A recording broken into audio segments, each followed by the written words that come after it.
Bobby Hacker, and my guest today is Bruce Siegel of counsel at Greenspoon and Martyr in Atlanta. Welcome, Bruce. Hey, Bobby, thanks for having me on the show. Glad to be here. I'm a Well, frequent viewer, and now all of a sudden I'm on the show. You just never know what's going to happen, right? yeah, for those of you that want to be regular viewers, your name pops up. You never know. You might get to be a guest on this show. But let's jump into it. As you well know, we always like to start off the show with letting our viewers know what it is you're currently doing, and then to talk a little bit about your path to getting where you are today. So take it away. Well, sure, sure. And, stop me if I ramble, but just to kind of get started, in a nutshell, I moved from the world of being a senior VP and general counsel at a sports marketing agency, the Collegiate Licensing Company, IMG, Learfield, to private practice, where I've been for the past several years.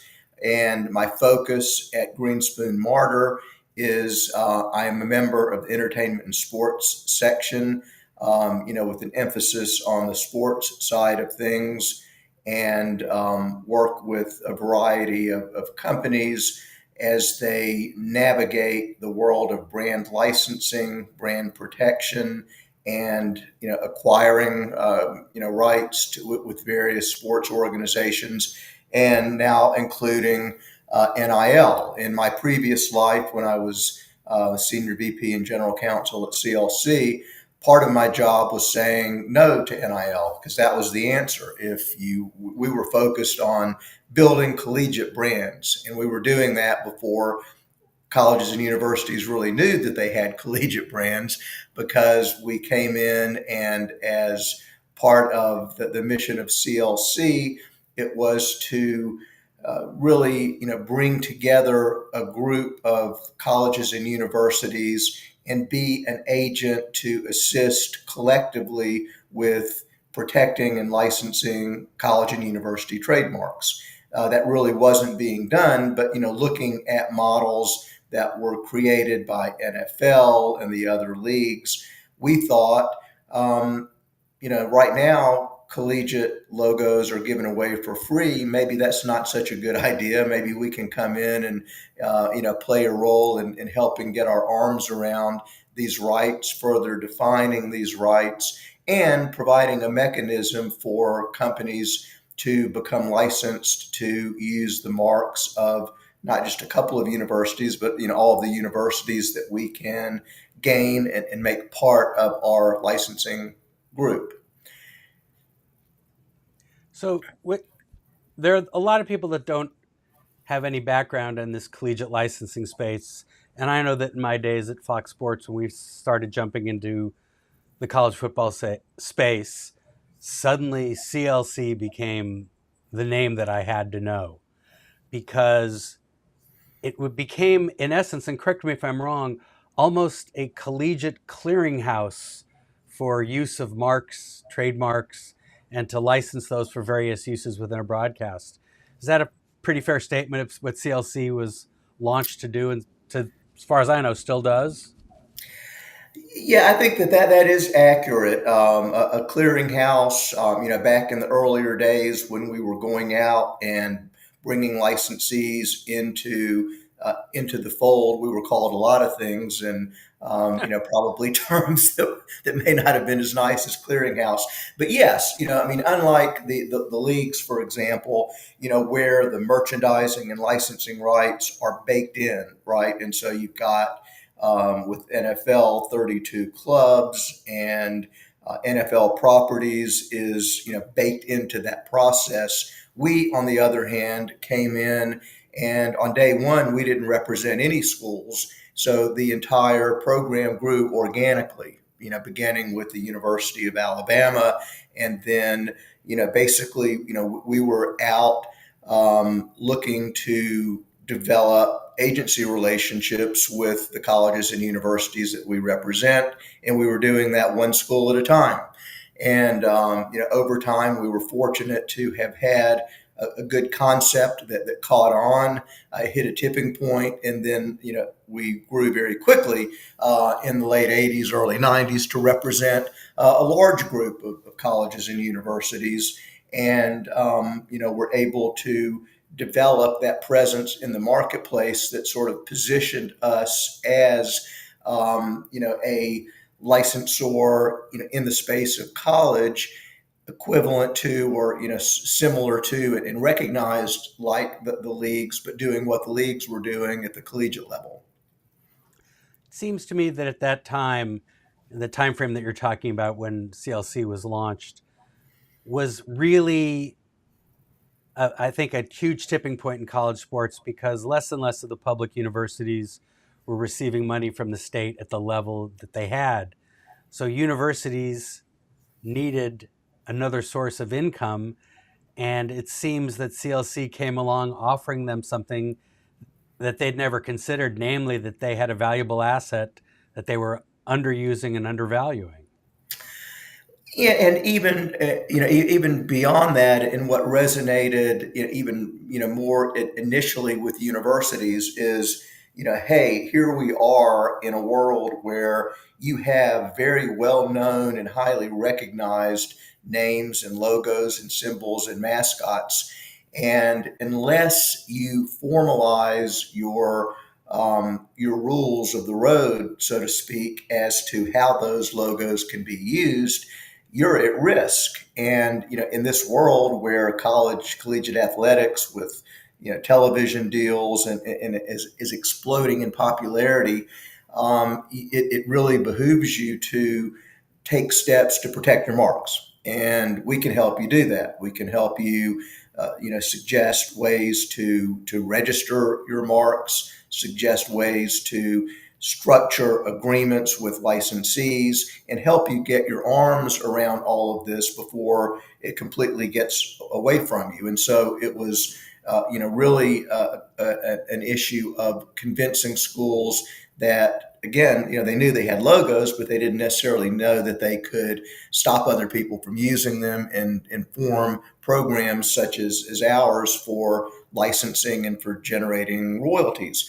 And the royalties certainly became a significant source of funding for colleges and universities. And as we were growing programs, we made that very clear to consumers and to universities that, hey, when you are purchasing a licensed University of Alabama product, you are helping the university. The royalties are not just going into the pockets of infringers or people that that are just making a buck off of your name. These dollars are going into scholarship funds, they're going into endowment funds, and they're doing things to really improve and add revenues to the universities. Now, was part of that pot of rights that you guys were able to monetize included footage rights of past games, etc.? We came in focused solely on the rights of the universities in their trademarks in the area of licensed consumer products. And there were others in the space that were involved in, what's called the multimedia rights side of things, host communications at the time, ISP. And so, we were working with schools on trademark licensing straight up, and others were working with schools on sponsorships, media, film, and those sorts of things. As things evolved, there was a great consolidation. And when CLC was acquired by IMG in 2007, that led the way towards working to and building relationships that involved, combining the resources of CLC on the licensing side and through strategic acquisitions and mergers, bringing in the multimedia side so that there is now, much more. It's not as fragmented as it once was. There are still, at a school, you can still, select to represent your rights, CLC or other agencies. to handle trademarks, but you can also, there are also other companies competing in the multimedia space. But today with Learfield, there are solutions that really, and there are ways that now the licensing and the sponsorship side are working much more closely and hand in hand than they did back in those earlier days. Yeah, you've spoken about the evolution of this particular product of working with the colleges and universities to monetize their intellectual property, for lack of a better expression. But let's talk about where that has evolved even further, which is the subject of an upcoming SLA webinar next week on August 14th, which you should all sign up for, on name, image, and likeness. Now, we're at a situation here where we're just past 3 years since the first volley of NIL legislation was passed. Kind of still early on, but it's changed everything in college sports to my mind's eye. Uh, Obviously, the transfer portal, Alston putting the brakes on the NC2A having any real teeth were big, but the move to NIL is the most interesting one. And I think one of the first things you said was the fact that you couldn't deal with the student athletes' name, image, and likeness at the start because that wasn't in play. It is certainly in play today. And is that separate and apart from the universities now? Is it linked? Are people trying to say it's not really linked, but it's really linked? How do you think it's all sort of fallen out in these first 3 years? Well, I think that, I guess, first, going back to, kind of how I got at this, as I had referred to in, the days at CLC when, for many years, it was just, the answer to a licensee or the letter to an infringer is, you cannot use the name, image, and likeness of student athletes. That would be violative of the NCAA's longstanding prohibition based upon amateurism, and we just can't go there. So it was my job to stop unauthorized uses of NIL, whether they be infringing or whether licensees wanted to get into the space.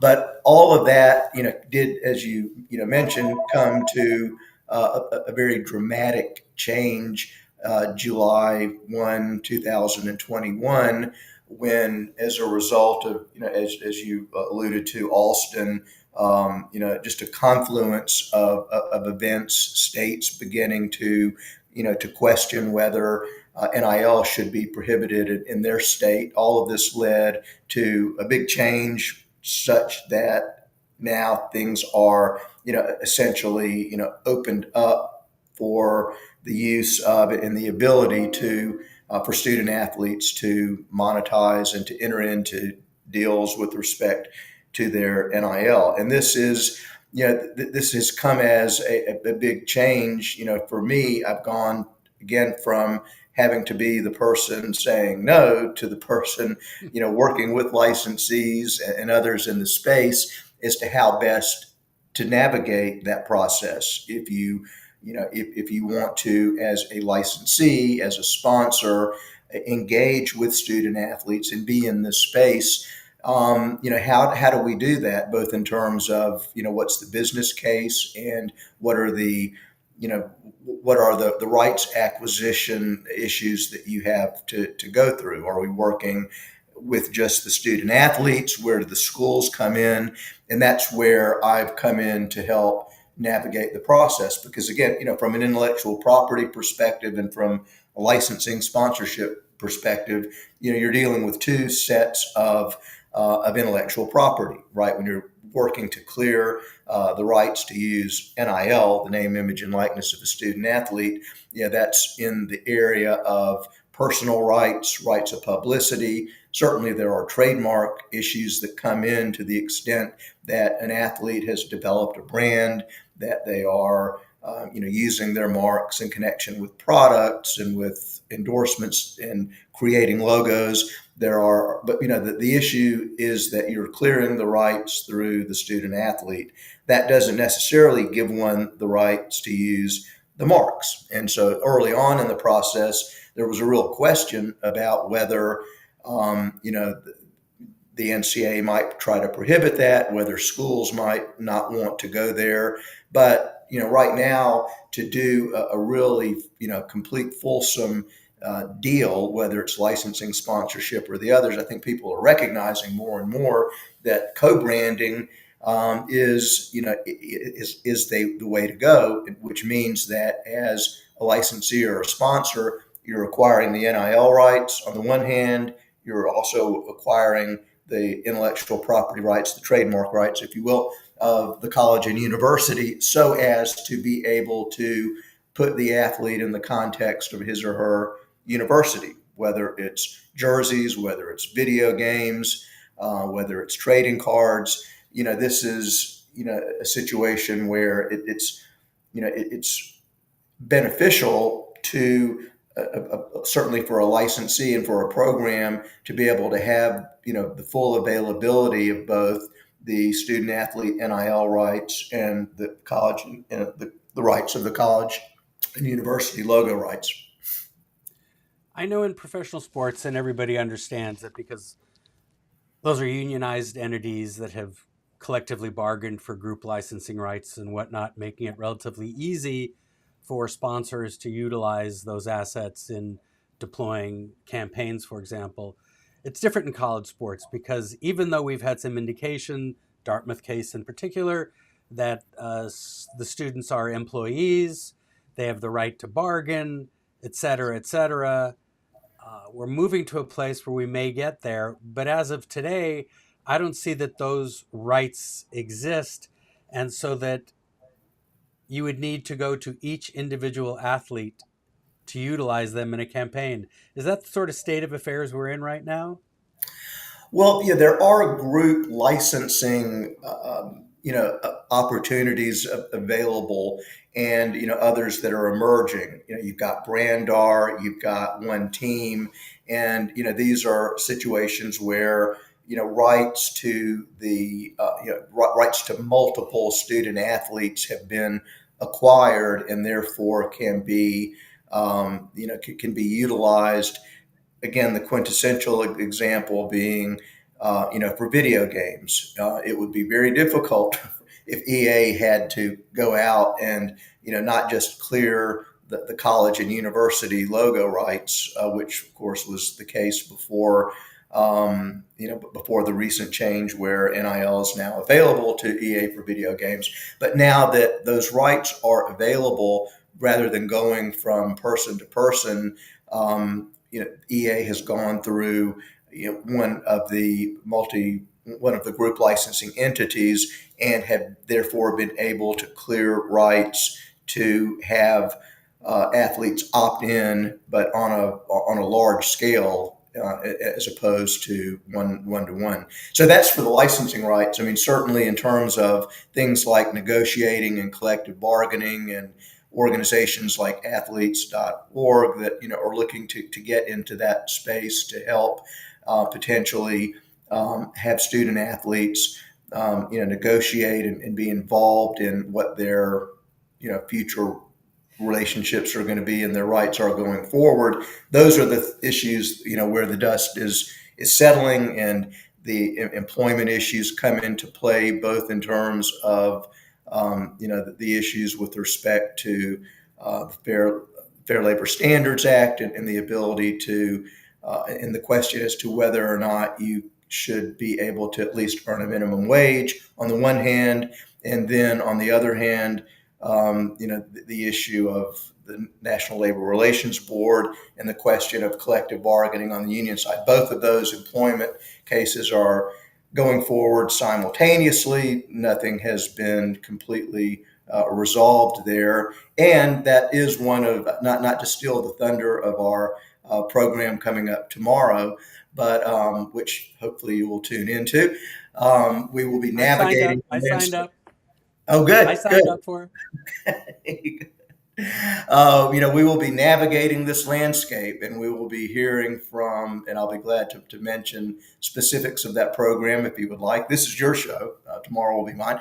But it's going to be a really cool program, and the SLA, to its credit, is bringing forth an initiative to provide more educational programming for its members. And I serve on a subcommittee that is focused on collegiate sports. And so, if you're looking to bring forth more educational programming, where better to start than college? And so, this is part of a larger SLA effort that will, to which this particular webinar is kicking off. This will be the first of the series. And so we're going to have a lot of fun and hear from a diverse panel to really provide a picture of the landscape across the board of what's going on in the world, the exciting wide world of NIL. Well, look, we look at college sports and we see that in 3 years we've had legislation granting NIL rights. We've had judicial determination that the NC2A would be committing antitrust violations if it were to establish prohibitions and rules. We have a situation on top of that where there's now a transfer portal that seems to sound a whole like free agency, and you sort of mix all of that together, and then as you're trying to distill that, you have the House settlement, which may or may not be approved because it's before Judge Wilkin, and who knows what she's going to do. But it seems so unsettled in college sports, and it seems particularly unsettled for, call them the Olympic sports because we are in the Olympics, or call them the non-revenue sports. That change is dramatic, and I'm not asking. Well, yeah, I'm asking you to look in your crystal ball.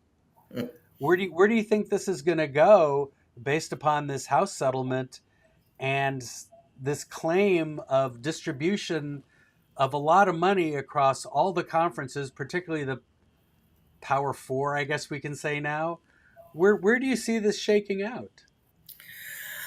Well, again, I think that that's a great question, and I don't know that my crystal ball is going to, completely provide the answer for that. My panelists will probably get closer than I could try to do by myself. But again, we're in the in the Summer Olympics, a lot of focus on Olympic athletes as it should be, and a lot of questions are being raised. To your point about is what is going on, and with this settlement and with changes that are going to be made, are what are we going to do? And I think we certainly have to do something to preserve Olympic sports. I mean, it's just too key, too critical of an issue to be in a situation where a school, in looking at trying to figure out how they are able to continue to compensate and to pay the revenues, and to structure things where they're going to be sharing broadcast revenue, and are cuts going to have to be made? How do you do that and also preserve sports that could potentially be on the chopping block, that would be those kinds of sports that that are key to the development of Olympic athletes? And that's going to be a very critical issue, and it's going to have to be addressed. I think that there's a lot that will be said and done between now and the 6 months or so down the road, when it is estimated that the House settlement will either be approved and move forward. There's still challenges and potential opt outs and things going on every day. All you have to do is look at the sports feeds every day and see which group is now challenging or potentially challenging the settlement because it operates unfairly, or it otherwise isn't representative necessarily of everyone's interest going forward. So stay tuned. I mean, it's again, the great thing about this space is, and great, I guess, if you don't if you've got the time and the ability to follow this and keep up with it every day. I do that because it's part of what I'm doing. I also teach a class at Georgia Tech, sports law and public policy, and just because of the nature of the changing issues that have been going on for the past 3 years when I started teaching this course. If you look at and focus on current topics, it almost teaches itself because there's just literally something new happening every single day of the week. I was part of a webinar with my alma mater, who has left the former Conference of Champions and moved to the ACC. And our new chancellor was talking about this issue. And what he said was this might be the time to save these sports by having the alumni endow all of these programs Hmm. and sort of take it off the university's plate, as it were, and give it to the alums to create endowments to sustain these sports. I know for a fact that in my sport uh, at Cal, we have a very large endowment and it's almost fully funded. A lot of money, but it's going to keep my sport, rugby, continuing. We're in the 143rd season starting. We're going to keep going because we've been able to do this. Do you think that's ultimately going to be the answer? That we have to look less and less to the institution itself and look to the alumni to create endowments to sustain these non income driving sports? So, other than men's and women's basketball and football, is that where the world's going to turn? That's I hadn't really thought of that angle, but that certainly seems like it should and could be part of the solution. That we've got to get creative here. Going forward to uh, determine how to allocate and how to continually fund these sports. And I think that could be a great a great part of the solution. One final question I have to ask, that I don't know if you've run across this yet, but I'm hypothetical. I'm a college athlete. I play for the University of California. I sign a deal with the local car dealership. I can appear in that local car dealership as the star quarterback of the university. I can't wear the university gear because that's protected. Are schools trying to get more involved in joining the athletes and getting a little of that piece of that pie? Well, again, that too is, that's a case by case determination because in your example, the deal could be done with the student athlete, but without that separate avenue of approval from the university, and that approval, would likely come through the university or its agency. Let's say that it's a Learfield school, then it would be necessary to do the deal with the student athlete, but in order to bring forth the ability for that student athlete to appear in uniform, that part of it would go through the agency of record. And one would have to look at things like, who else is a sponsor in that space? Is this violating anyone's exclusivity? So, it's not just, an easy, straight solution, but you literally have to go through the process of acquiring rights from each rights holder. And I think that's a really interesting note that we can sort of close out on, which is to the practitioners out there, to the students out there, when you're thinking about a deal, you can't look at the deal with blinders on.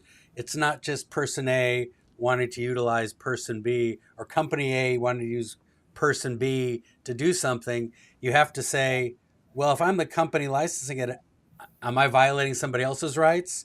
Are there exclusivities held by someone else? What am I looking for? So there's a lot of questions that have to be asked, both in representing the athlete and the university, and when they work together. So lots Yeah, of that's lots of absolutely right. landmines out there. Yeah, and that I was just speaking of, the rights and the contractual part of it, you've also, it's also necessary to understand the university policy, whether there's an applicable state law that would come into play. There's a whole checklist of things that one has to look at. And again, this puts a lot on the student athlete, right? Because, you, at the end of the day, it is the student athlete and his or her eligibility that's on the line here. And if you get into a bad deal, if you do a social media post that's not, compliant with FTC guidelines, many, education is the key to all of this, which leads to our program tomorrow, where we will have, some really strong experts, both an attorney on campus, an attorney journalist, as well as another attorney who is in the middle specifically of doing all these deals, representing athletes like Floje Johnson and Angel Reese. So we really will hear from a diverse mix of people that can help bring some further clarity to a very complex and multifaceted issue and set of issues. Well, I think all of us out there are excited to learn more and more about NIL. Every day we learn something new. The college space is changing dramatically for so many of the reasons that we've discussed today. So, webinar isn't tomorrow, it's next week. It's on, I believe, August 14th. But you can go to sportslaw.org, which is the SLA homepage, and see all the events we have there. And more importantly, you can go to sportslaw.org and join the Sports Lawyers Association. Or if somehow you haven't managed to renew your membership, get there and renew it now. We're in an annual membership renewal program. So at December 31st, it closes out. You got a little grace period before you get shut out of the system, but I think most of you have been renewing, so I'm glad to hear that. Bruce, thank you so much for taking the time to talk with us. I mean, we barely scratched the surface. It's a really exciting topic, and I'm looking forward to next week's webinar. Thank you again for supporting the SLA, and thank you for taking the time out of your schedule to talk with us today. Really appreciate it. Thanks. Always a pleasure. Appreciate it, Bobby. Thank you. Okay.